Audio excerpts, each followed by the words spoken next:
नमस्कार दोस्तों, आज हम बात करेंगे वेदों के बारे में जो दुनिया के सबसे प्राचीन लिखित ग्रंथ हैं। आखिर उनमें लिखा क्या है। हमारे 4 वेद हैं, ऋग्वेद, यजुर्वेद, सामवेद और अथर्ववेद। आइए बात करते हैं एक एक करके। ऋग्वेद मानव सभ्यता का सबसे प्राचीन ग्रंथ माना जाता है। इसमें देवताओं की स्तुति के मंत्र हैं जो प्रकृति और शक्ति की आराधना सिखाते हैं।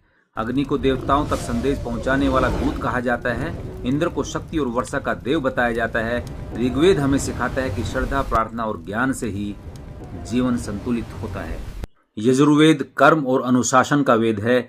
इसमें यज्ञ, हवन और पूजा की विधियां विस्तार से बताई गई हैं। यह बताता है कि मंत्रों के साथ कर्म शुद्ध होना चाहिए। यजुर्वेद जीवन में नियम, संयम और कर्तव्य का महत्व सिखाता है। यह वेद कहता है सही कर्म ही सच्ची पूजा है। सामवेद को संगीत का मूल स्रोत कहा जाता है। इसके मंत्र गाए जाते हैं, बोले नहीं जाते। भक्ति जब सुरों में ढल जाती है तो वह श्याम बन जाती है।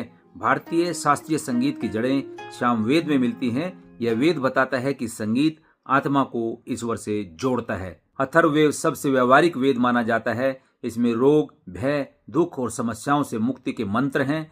गृहस्थ जीवन, समाज और मनुष्य की दैनिक चिंताओं का वर्णन मिलता है। यह वेद जीवन को सुरक्षित, संतुलित और सकारात्मक बनाने की शिक्षा देता है।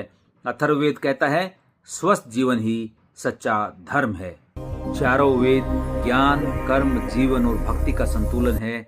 अगर आपको जानकारी पसंद आई तो लाइक और सब्सक्राइब अवश्य करते रहें।